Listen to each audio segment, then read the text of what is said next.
के हर समस्याओं के लिए संवैधानिक हक अधिकार के माध्यम से सरकार को समय समय पर अवगत कराएंगे।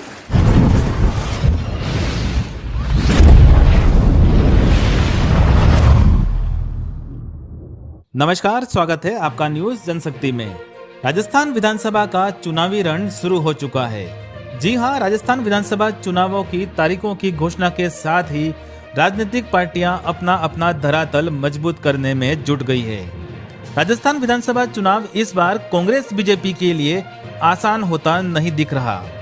कांग्रेस बीजेपी की राजनीति को सीधी टक्कर देने इस बार बीएपी यानी भारत आदिवासी पार्टी पूरी तैयारी के साथ चुनावी मैदान में आ चुकी है।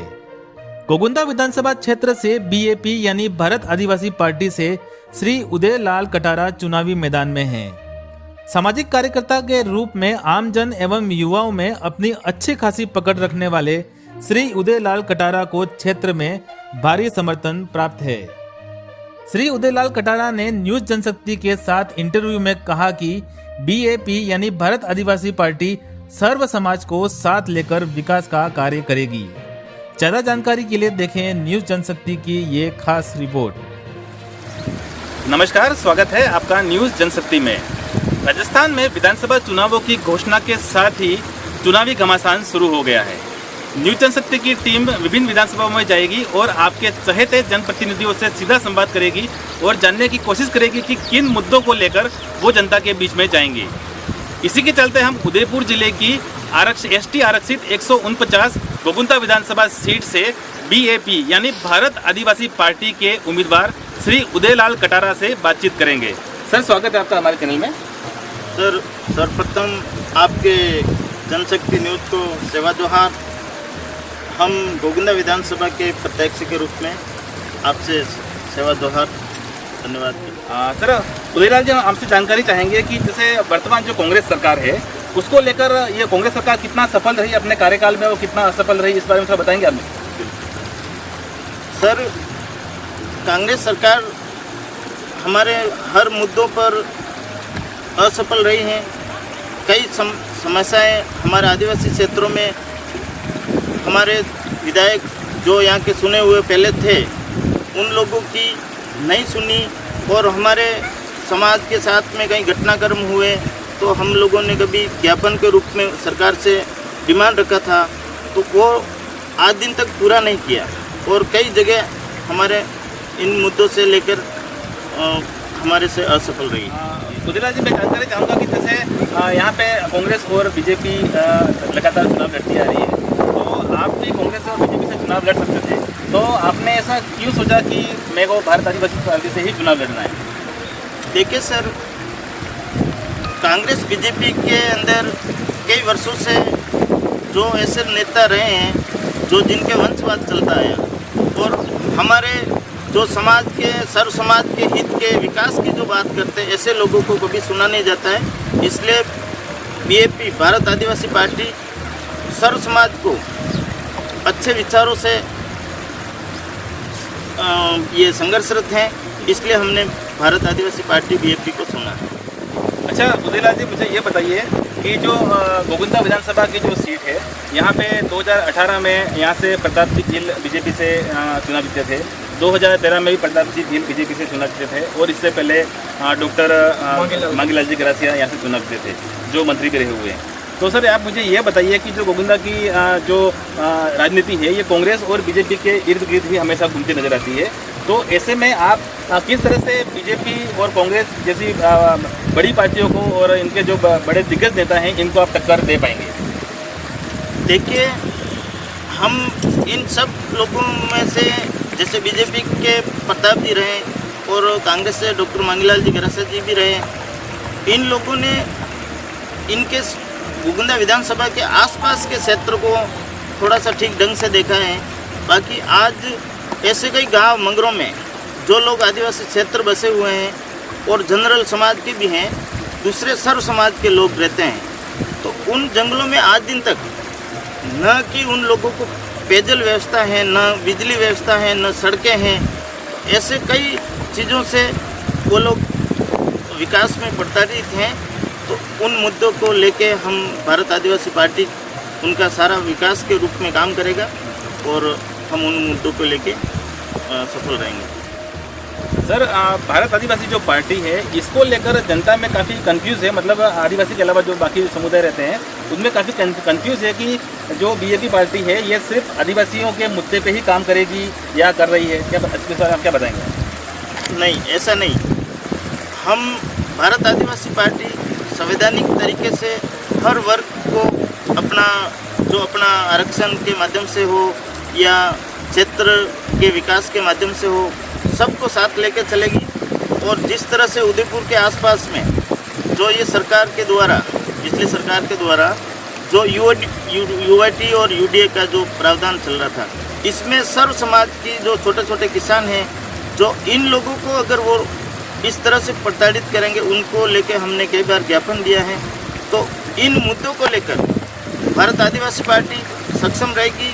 इनको हमारे छोटे छोटे किसान हैं, उनकी वो ज़मीनें चली जाएगी, ये लोग बेघर हो जाएंगे। तो सर्व समाज को नुकसान हो रहा, हम सर्व समाज के लिए आवाज़ उठा रहे हैं। सर, आपकी जो पार्टी है या जो भी संगठन है लगातार भील प्रदेश की अलग से मांग करता हुआ आ रहा है, तो बाकी जो सर्व समाज के जो लोग हैं वो ये सोचते हैं कि भील प्रदेश यदि इनका बनता है तो हमारे अधिकारों का हनन होगा। तो इस बारे में आप क्या कहना चाहेंगे? बिल्कुल सर, इसमें हम ये कहना चाहेंगे सर कि ये हम भारत आदिवासी पार्टी ने ये नया मुद्दा खड़ा नहीं किया है। जी जी। ये सर हमारे जैसे कि पुरखों की देन है, तो पुरखों ने इसका डिमांड किया हुआ है और संविधान के अंतर्गत ये डिमांड था, उसी को लेकर हम इस विषय में बात कर रहे हैं। भील प्रदेश बनता है तो सभी समाज को साथ रखेंगे, स्वागत है और उनको साथ लेके रहेंगे। सबका भील प्रदेश में स्वागत है और वो हम कोई नया मुद्दा नहीं है, तो हम सबको साथ लेके चलेंगे और इसमें कोई तो दिक्कत नहीं। तो सर मुझे बताएं कि भारत आदिवासी पार्टी जो अपना पहला चुनाव लड़ रही है, तो इसका जो स्थानीय गोगुंदा विधानसभा सीट को लेकर क्या मुख्य मुद्दे हैं जिनको लेकर आप जनता के बीच में जाएंगे? देखिए सर, इसमें हमारे अहम मुद्दे हैं।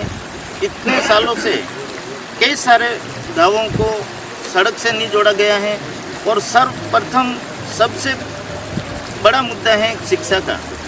आदिवासी बहुल्य क्षेत्रों में बहुत लंबे लंबे दूरी पर विद्यालय मिलते हैं, तो हमारे लोग शिक्षा से वंचित हैं।